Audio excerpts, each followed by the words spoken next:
Bonjour, chers amis. La dernière fois, nous nous étions penchés sur le troisième effet du baptême. Il nous fait devenir enfants de Dieu.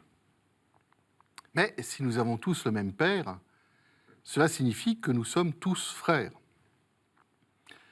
Avec le fait que le baptême nous unit au Christ, cela a comme conséquence que ce sacrement nous fait entrer dans un peuple particulier, le corps du Christ, l'Église. C'est le quatrième effet du baptême. Pour mieux le saisir, commençons par un petit rappel sur ce qu'est l'Église. Le mot Église signifie convocation. Dans l'Ancien Testament, c'est le terme fréquemment utilisé pour l'assemblée du peuple d'Israël devant Dieu, au Sinaï spécialement quand il reçoit les 10 commandements. En s'appelant Église, les disciples du Christ se reconnaissent donc comme héritiers de cette assemblée. En elle, Dieu convoque toute l'humanité à travers le monde pour être un jour rassemblés autour de lui dans son royaume. Au ciel, nous serons totalement en Église. Cela veut d'ailleurs dire que l'Église ne se limite pas à cette terre, mais que les anges, les saints du ciel et les âmes du purgatoire en font aussi partie. L'Église est donc à la fois visible et spirituelle.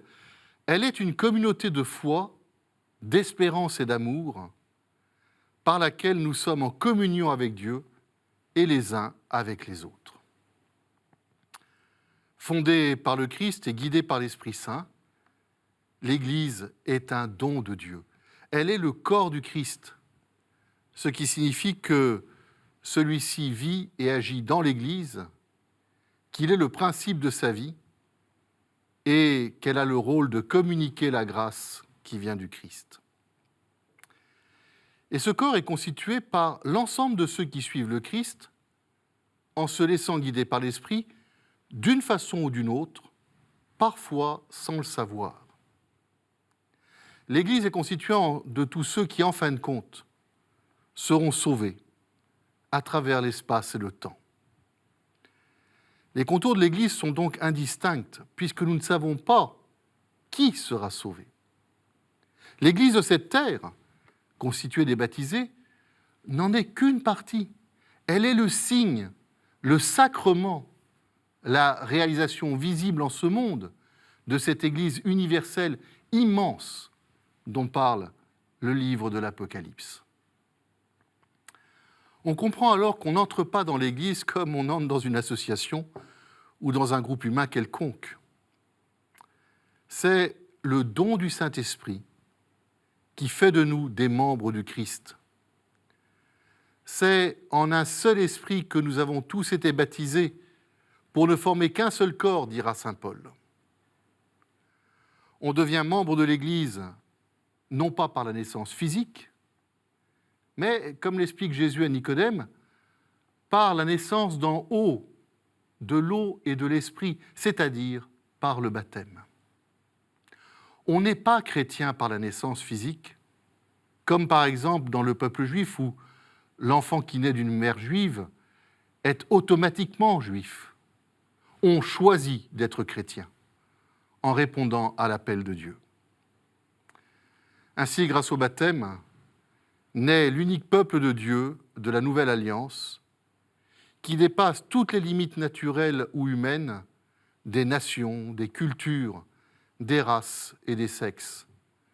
Cette abolition des différences et des séparations entre les hommes et entre les peuples, qui est une des grandes originalités de la foi chrétienne, poussera Paul à s'exclamer « Il n'y a plus ni juif ni grec, il n'y a plus esclave ni homme libre, il n'y a plus ni homme ni femme, car tous, vous ne faites qu'un dans le Christ Jésus. »